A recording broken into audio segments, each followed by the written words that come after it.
Halo para penggemar dan pecinta fisika. Pada video kali ini saya akan melanjutkan pembahasan soal fisika saintek seleksi masuk UNER. Ini bagian yang kedua. Kita mulai soal nomor 1. Sebuah lip barang bergerak ke atas, massa total barang dan lip 4000 kg. Grafik kecepatan lip terhadap waktu seperti tampak pada gambar. Hitunglah perbandingan gaya tegang kabel pengantung lip pada T1 skon dan T8 skon. Oke, kita bahas. Ini saya gambar lipnya bersama bebannya. Nah, ini berat totalnya, lip dan beban adalah W.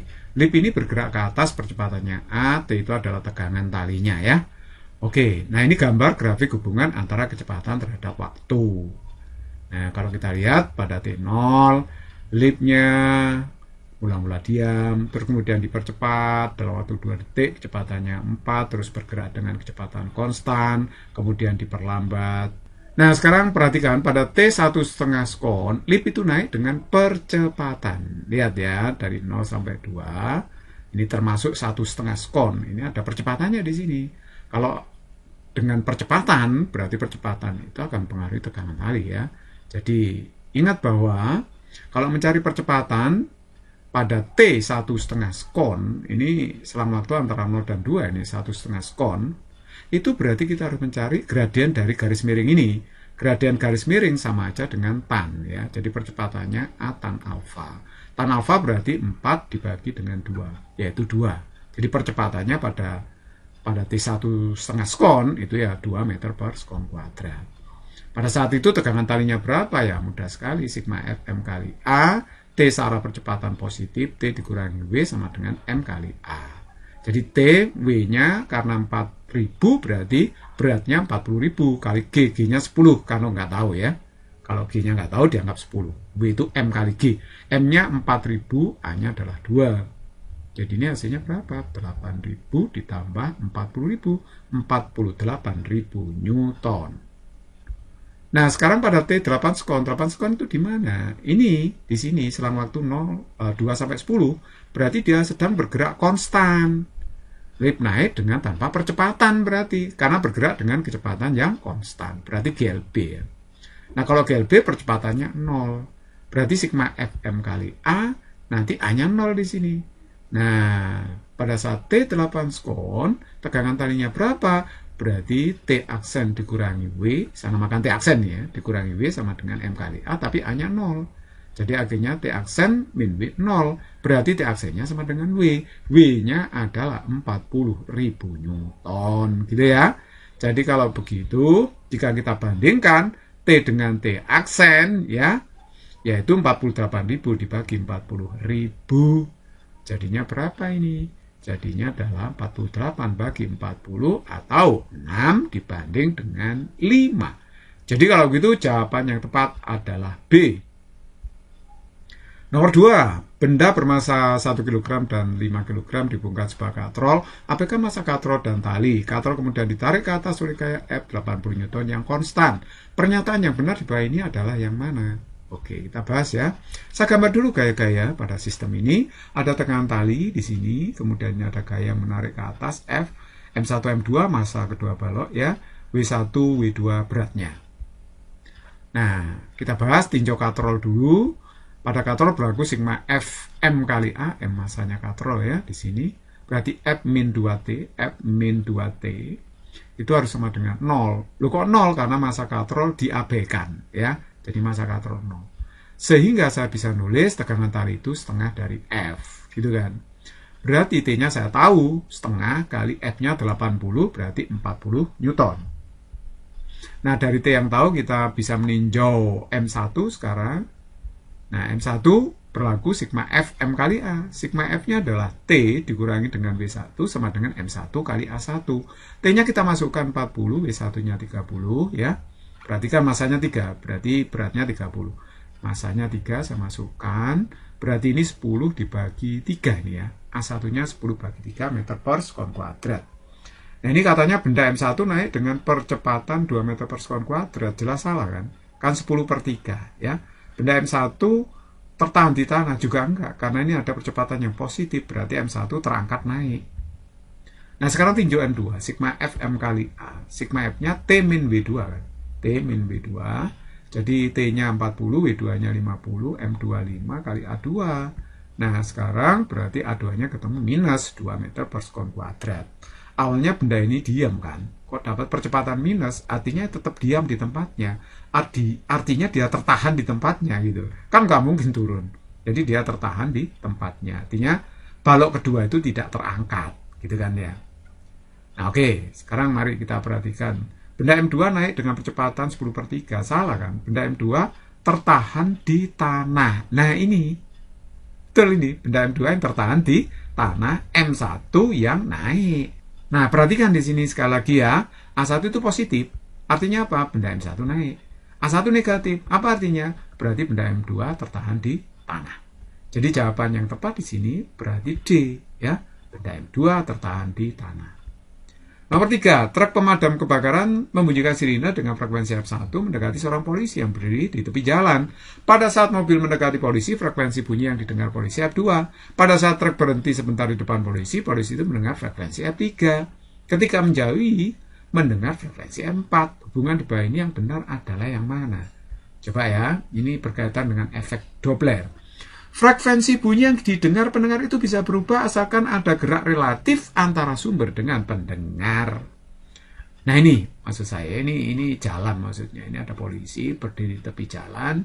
Anggaplah ini anggap terletak pada garis lurus ya, polisi, sumber bunyi dianggap begitu. Nah jadi ini sumbernya mendekati polisi. Awalnya begitu, setelah di depan polisi berhenti truknya ini. Nah, kemudian bergerak lagi. Nah, frekuensi sumber di sini disimbolkan F1.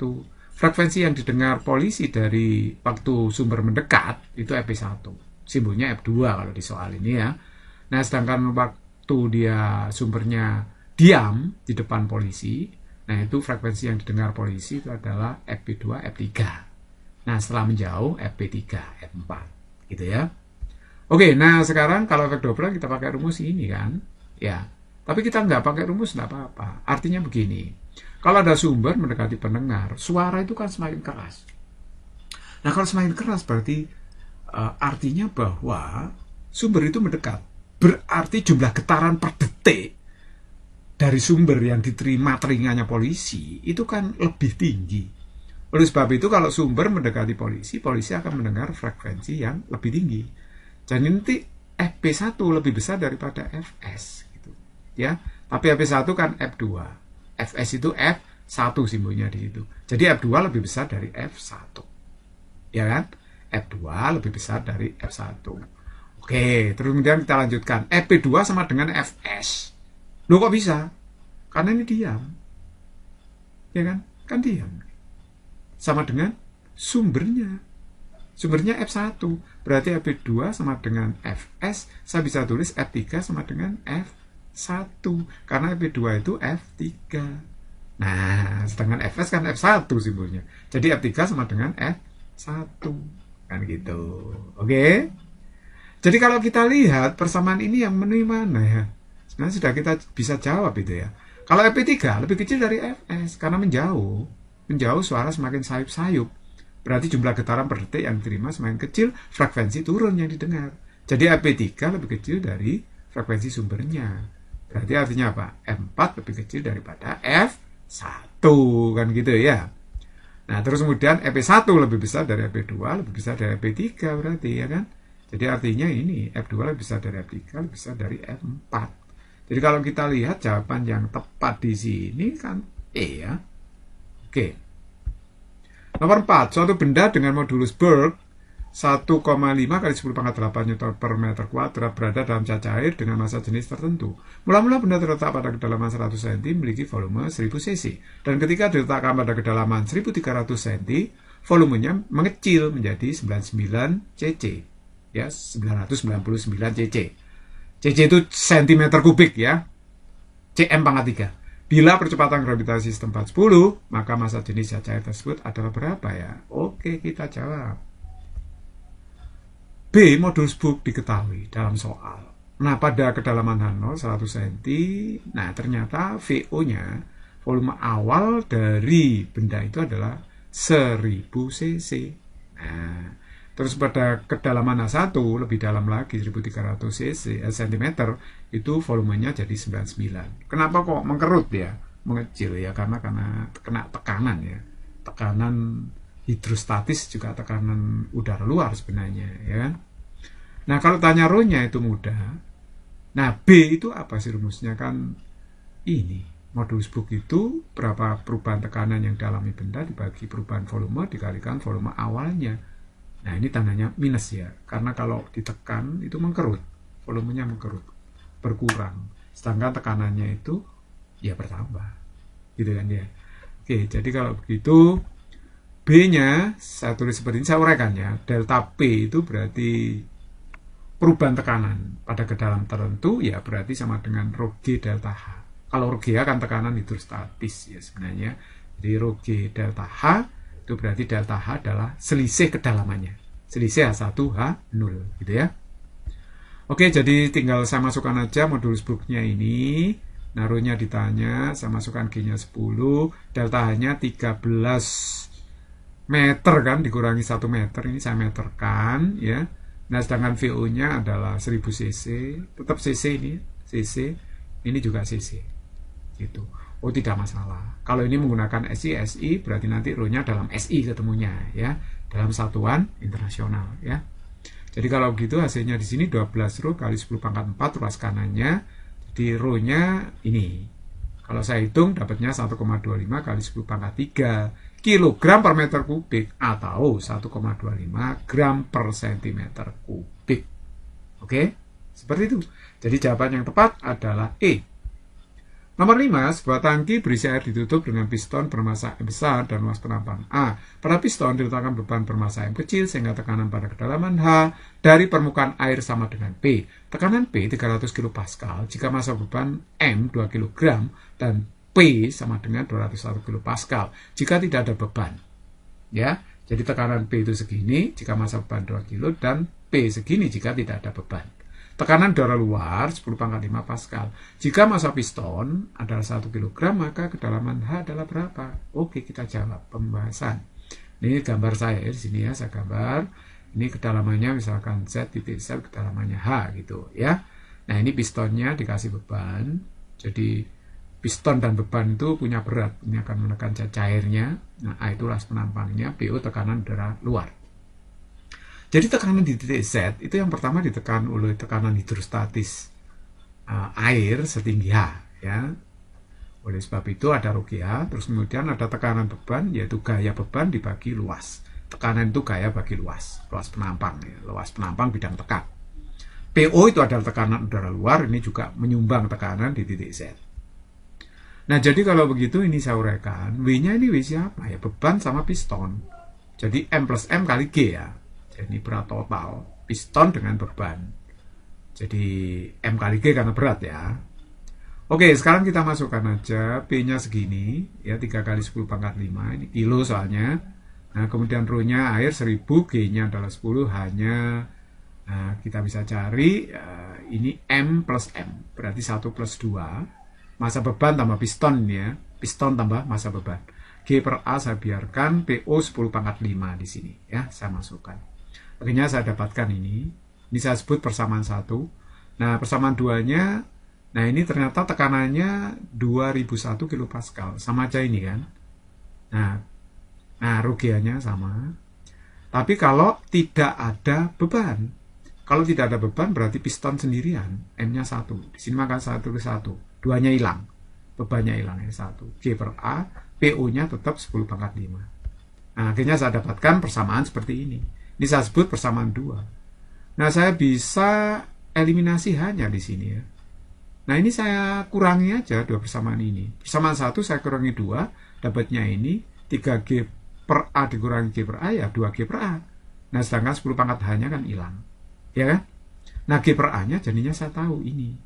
Kalau G per A-nya tahu ya saya masukkan ke salah satu persamaan aja. Nah, ini saya masukkan ke persamaan yang ini ya, ini ya. Nah, ini yang ini. G per A-nya saya ganti dengan ini. Nah, saya ganti ini. Nah, saya hitung. Ini berarti saya bagi 10 pangkat 3 semua. Ini saya bagi 10 pangkat 3, jadinya seperti ini. Berarti ini saya kurangi itu hasilnya 50,5 sama dengan 10H. Berarti kedalamannya tahu 5,05 meter. Jadi jawaban yang tepat C. Nomor 6, seorang anak ingin membuat minuman campuran kopi susu dengan cara mencampurkan air kopi 250 gram yang bersuhu 90 dengan air susu 20 gram yang bersuhu 9 derajat Celcius. Pada saat pencampuran, asumsikan tidak ada kalori yang hilang ke lingkungan. Setelah terjadi keadaan setimbang suhu akhir campuran diketahui. Jika kalori jenis kopi diketahui, maka kalori jenis air susu sebesar berapa? Nah, ini masalah asas Black nih ya. Kita bahas. Saya gambar dulu diagram kalornya. Kopi yang suhunya lebih tinggi saya taruh atas. Ini air kopi ya, air susu taruh bawah. Karena suhunya lebih rendah daripada air kopi. Nah, ini nanti air kopi akan memberikan kalor pada air susu. Sehingga mencapai suhu kesetimbangan suhu campurannya 84 derajat Celcius. Digambar diagram kalornya seperti ini. Nah, oke. Menurut asas Black, Ki lepas itu kan sama dengan Ki serap. Lepasnya lepas oleh siapa? Air kopi, Ki1. Serapnya dilepas oleh air susu, Ki2. Nah, karena ini tidak ada perubahan wujud, hanya ada perubahan suhu, maka kita pakai rumus MC delta T. Mecat atau mecotot ya. Mecat, macet juga boleh bacanya ya. Mecat. Jadi yang kiri ini MC delta T untuk zat 1. Nah, yang ini untuk zat yang kedua ya. Nah, M1-nya itu M siapa? Ya, air kopi 250. Saya biarkan gram, C-nya kan 1. Kal per gram derajat Celcius. Delta T-nya 90 kurangi 84. Nah, untuk benda yang kedua, air susu, berarti M-nya 20, C2-nya ditanyakan, kalau jenisnya ya. Nah, itu 84 kurangi 9 delta T-nya. Nah, ini kalau kita hitung, nah ini kan sama ya, 250 kali 6 sama dengan 20 kali 75, berarti C2-nya dapatnya 1 kal per gram derajat Celcius. Jadi jawaban yang tepat adalah C. Physics is very easy and fun.